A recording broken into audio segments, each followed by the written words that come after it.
Alright everyone, it is Finn here, welcome back to a brand new video where today we're going to be talking about the best African Wonderkids from around Europe this season. Now of course, before we jump into the best African Wonderkids, I would like to give credit to Football Daily, as this is where I've essentially stolen the idea. They recently did a video ranking the best Wonderkids from around Europe this season, and I thought, you know what, I love African football content, let me do it to African young players. You're a goddamn genius! Because there are some absolutely brilliant African Wonderkids out there that deserve so much credit. Now of course, jumping into our tier list, as you can see, we've got 4 categories in which we're going to be putting these African Wonderkids. At the top, we've got Superstar. This is for the best of the best, the most elite African youngsters out there that I believe will reach an absolutely gigantic level, dare I say an African Messi. Under that, we've got Really Good. Obviously, this isn't necessarily for that superstar category yet, but these are players that showed so much potential and had an absolutely phenomenal season.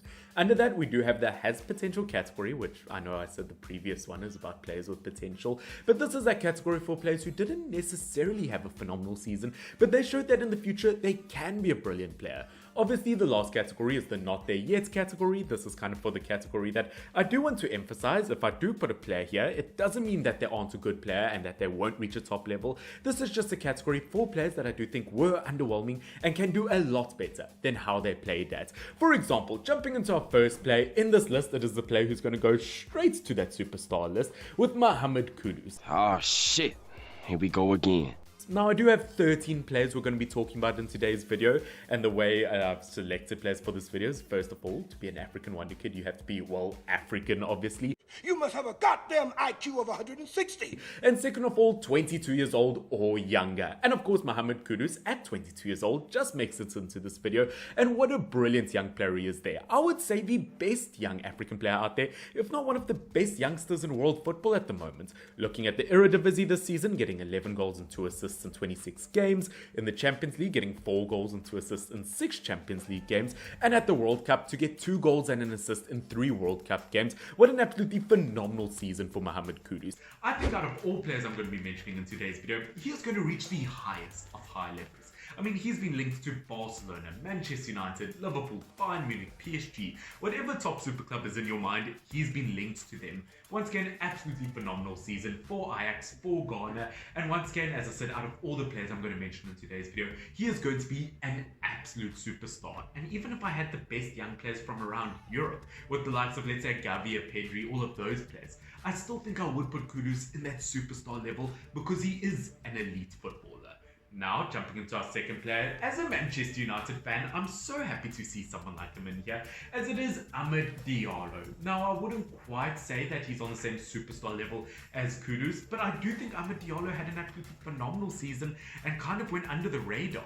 Obviously, the Ivorian played for Sunderland in the Championship this season, getting 12 goals and 3 assists in 36 games, and won Sunderland's Young Player of the Season, the Young Player of the Year award. Once again, they've even been talking about the fact that he might compete with Anthony at Manchester United next season in terms of that right wing role. Once again, at only 20 years old, it is phenomenal to think he's still that young. I mean, we've spoken about him as a young talent for 2-3 years now, so the fact that he's just broken that 20-year-old mark, absolutely incredible, and I can't wait to see what he does. Once again, absolutely phenomenal for Sunderland, and I really do hope Manchester United ends up keeping a player like him, and they don't just get rid of him like they did like Angel Gomez, for example. I do think Diallo is an absolute superstar talent. Once again, not quite superstar as Mohammed Kudus, but does deserve to be highly rated. Now, jumping into our next player, it's going to be another player from the Championship, as we have Anass Zaroury, which for Burnley, absolutely phenomenal, and I have to put him on the same level as Amad Diallo. In fact, if I had to be very precise, maybe just above him. How dare you! Because looking at him for Burnley this season, obviously got promoted with Burnley to the Premier League, and we will be seeing him at the top level of Premier League football, of English football next season. 7 goals and 4 assists in 33 Championship games, also 22 years old, obviously only featured in 1 World Cup game, but obviously as we know, Morocco are absolutely stacked at the moment.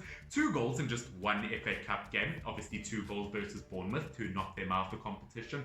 I think Zaroury had an absolutely underrated season, and I still don't feel like enough people know about him. Under Vincent Kompany, he's been an absolute beast, and I think he's going to be one of those players that lots of people are going to get so shocked by next season, and he could earn a gigantic big money move somewhere. Yes! My turn, assholes! Now, moving into our next player, once again, it's going to be another player playing in English football, as it is Dango Ouattara. Once again, sorry for pronunciation. And looking at Ouattara, currently playing for the Cherries with Bournemouth this season, and this is a tiny bit of a tricky one. I do think in the meantime I am going to put him in has potential, as he's been a bit dodgy in terms of the Premier League. Only 1 goal and 3 assists in 15 games for Bournemouth. It's not that great for the Burkina Faso attacker, but we can't forget that he came from the French League, where he got 6 goals and 5 assists in 18 games. Once again, that makes the statistics look a lot better, getting 7 goals and 8 assists in terms of goal contributions in the domestic season overall. But once again, in terms of the Premier League, it is the best league in the world, and that's really where you have to prove yourself. But it's because of his performances in the French League that I still have to give him credit. Obviously, looking at Bournemouth on the attacking front, they haven't been brilliant this season, and other than Philip Billing, I can't really give credit to anyone else. So once again, looking at the French League, that's why I do have him in has potential. But next season, I do want to see a lot more in terms of, well, I mean, even if Bournemouth are in the Premier League, I guess. Now, jumping into our next game, it is going to be a gigantic superstar, and I mean, he is a gift, I guess you could say, as it is Gift Orban, which absolutely brilliant player. He was mentioned in that Football Daily video in terms of the entirety of Europe, which kind of shows what kind of level he's on. And do I put him in really good, or do I put him in superstar? Actually, you know what? I think I'm going to put him in superstar. Looking at the Nigerian striker this season, obviously played in both Norway and Belgium this season. In Norway, he won the Young Player of the Year award. Obviously, looking at the Norwegian team he played for, getting 16 goals in 22 games. Then moving to the Belgium League, where he got 10 goals and 2 assists in 11 games. That's what? A total of 26 goals in 32 games or 33 games across all competitions. That is a really good record, and he's even been linked to top teams like both Milan teams. He's been linked to Napoli as a possible Victor Osimhen replacement. As a striker, he's been linked to some of the best clubs around the world, and just like Mohammed Kudus, does deserve to be very highly rated. I can see him moving for a gigantic fee sometime soon, especially since he's just moved to Belgium. He's got a very long contract to wait out. Once again, I do think that a player like Gift will be linked to a very top club. Now, moving into our next player. Now, this one might come across as a tiny bit of a biased one, as it is going to be a South African with Lyle Foster. At 22 years old, I am going to put him in has potential, because it would be a tiny bit, you know what, biased of me to say he's on the same level as a Zaroury or a Diallo. He's the best football player in the world. But looking at the likes of Lyle Foster, at 22 years old, obviously got 2 very crucial goals for Bafana versus Liberia in the African Cup of Nations qualifier game. That's keeping Bafana in the title race to still well qualified for the African Cup of Nations next year in Ivory Coast. Looking at Lyle Foster, obviously his numbers haven't been great in the championship, but also coming from Belgium this season, getting 8 goals and 3 assists in 21 games in the Belgium League. Once again, it didn't quite translate over to the championship, but he had very limited game time. Once again, maybe it's just biasness as a South African. Maybe I could put him in the not there yet category, but I have seen a lot of promise, and I just have to put him in here. Now, jumping into our next player, it is going to be Ilaix Moriba. As we know, he's played for some top clubs already in his career. At 20 years old, he's played for Barcelona, RB Leipzig, now on loan at Valencia. And in terms of a player, I'm very tempted to put him in the not there yet category, but I think I'm just going to edge him into the has potential. Obviously, look at Valencia. They haven't been great this season, 17th place in the Liga, far below where they really should be, realistically. But looking at Ilaix, also only 2 goals in 22 games, but we cannot forget that he's not an attacking midfielder. He's not an attacking player. As a midfielder, I think he's extremely well-rounded. I mean, looking at some of his stats compared to other midfielders from around the world over the last year, he gets on average 3 tackles per game, which puts him in the top 91 percentile of world football of other midfielders. In terms of successful take-ons, he gets 1.2 per 90 minutes, puts him in the top 81 percentile. And in terms of shots, he gets 2 per 90, which puts him in the top 91 percentile of midfielders from around the world. Hey, that's pretty good. As I said, in terms of attacking and defensive ability, he is extremely well-rounded, and I do feel like if he does play for RB Leipzig next season and doesn't go out on loan, he's really going to prove his strengths and show that he really is a really good midfielder. Once again, the Guinea midfielder, although Valencia didn't do well, I still think he showed a lot of potential. Now, jumping into our next player, who is going to be our first player in the not there yet category. Shame! Shame! I've gone for the likes of Pape Matar Sarr. Obviously, as we know, Tottenham Hotspurs have struggled with midfield injuries this season with the likes of Benteke, with Bissouma, and a bunch of other midfielders. But looking at Sarr, he really hasn't capitalized on this opportunity to play for Tottenham Hotspurs. As we know, they've conceded a lot of goals as of late, and considering he kind of plays as a defensive midfielder in terms of his ability as a player, once again, it's not something you like to see. Only 10 goals in the Premier League, 10 games, should I say, 0 goals and 0 assists. But once again, as I said, he's not an attacking player. He kind of has a similar role that Dembele and Sissoko had at Tottenham Hotspurs, which once again, as I said, as a defensive midfielder, I really don't think he's a bad option. He's got some of the best defensive stats out there compared to other midfielders. But once again, I do think he has to up it a level in some aspects of his game. In terms of his passing, I definitely think he can improve. In terms of his attacking contribution to the game, I definitely think he can improve. As I said, defensively solid, but he still has a lot to work on. And as I said, in terms of a high potential youngster, he's just not there yet in my book. Now, moving on to our next player, which, as I said, Diallo, once again, promising young player out on loan from Manchester United. Unfortunately, the next one, I don't know if I can say the same, as it is going to be the likes of Hannibal. Obviously, looking at the Tunisian out on loan at Birmingham, and I might just have to not be biased here and put him in the not there yet category. I mean, looking at him once again, you would really hope that he would shine in the Championship, but only 1 goal and 5 assists as an attacking player in the Championship in 37 games. You would really hope for a lot more. I mean, he did play 1 game at the World Cup, I guess, which I guess is somewhat good to hear about, but the fact that it is the Tunisian national team, and he can't even break in there to get regular football. Once again, Moriba, at 20 years old, you would expect a lot better from him. I hope next season that he does get his numbers up, but at this exact moment in time, I'm a tiny bit worried for his future, and I'm kind of worried that he ends up, well, just vanishing into not existing anymore, that he's one of the players who falls through the system. Now, of course, jumping into our next player, it is going to be a tiny bit of a weird one, as it is going to be Rayan Ait-Nouri. Now, of course, maybe not a lot of people associate him with Africa, but as we know, he recently swapped allegiances from France to Africa and has played his first game for Algeria. Now, as a player, I do think he's got a lot of potential. I wouldn't say he's been really good, although maybe he could potentially sneak into that category, but obviously, looking at Nouri overall, for Wolverhampton Wanderers, I think he's been really decent, 26 games across all competitions, but he has played limited minutes. But I do think as an attacking fullback, as we know that's very crucial nowadays, his statistics haven't been that bad. I mean, if you look at his overall stats, such as touches in the opponent's penalty box, he gets on average 2.2 per game, which puts him in the top 82 percentile of fullbacks around the world. If you look at his tackles, he gets 2.8 per 90 minutes, puts him in the top 86 percentile. If you look at his total take-ons taken as a fullback, gets 2.1 per game, which puts him in the top 97 percentile of fullbacks around the world. I do think he's got the attributes to make him a brilliant footballer, but I just don't think Wolverhampton Wanderers is a team for him. I do think if he wants to show that he is a really good player or a really superstar player, he does have to move to a team that suits his strengths more. I actually think he'll do really well in a Liverpool system as a backup to Trent Alexander-Arnold. I think that's the kind of role that he could play really, really well.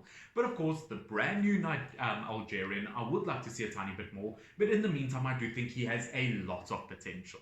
But of course, next up, we've got a player who once again kind of raises the stakes a tiny bit, as it is Odilon Kossounou. Once again, sorry about pronunciation, but at 22 years old, has to go in at least the really good category.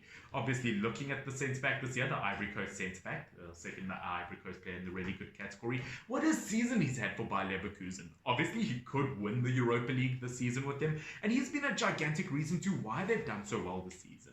I mean, number-wise, he's gotten 5 appearances in the Champions League, 4 in the Europa League, 34 across all competitions, and getting 12 clean sheets in those 34 games is absolutely gigantic, almost a clean sheet every 3 games. I really like the fact that Leverkusen used that African centre-back partnership between him and Tapsoba, but I really hope he's not a player who's going to fall through the system, kind of like other centre-backs, like a Jonathan Tah at Bayer Leverkusen. Once again, as far as centre-backs go, he's got one of the best tackle ratios in Europe over the last year or so. Once again, it's due to his long limbs. He's a very strong, very physical, very tall player, and I do think he's gone very under the radar. He's a player that I definitely don't hear enough people talk about. But obviously, looking at Kossounou, at the end of the day, absolutely brilliant season for Bayer Leverkusen. He could take home the trophy in the Europa League, and I have to at least put him in the really good category, and I'm even tempted to put him in the superstar category. But of course, jumping into our final two players, we've got two Ghanaians to talk about. The first one being Lamptey, who I am going to put him in the not there yet category, which I really hate to say because I absolutely love Lamptey. He's one of my favorite players out there. But obviously at 22 years old, I really expected him to be at a higher level. After his first season at Brighton, I really expected some huge numbers for him, but at the end of the day, although he has struggled with injuries, he has played 26 games across all competitions, but I just don't find him influencing the game enough. I feel like he's got potential to be a really good modern day fullback. I mean, he came through that Chelsea system, which really makes good use of attacking fullbacks and even this current Brighton team. But at the moment, even when he is fit, he really struggles to get into the starting 11. I do think he's a phenomenal player though. And as I said, I mean, maybe he'll be part of a Brighton team that plays in Europe next season.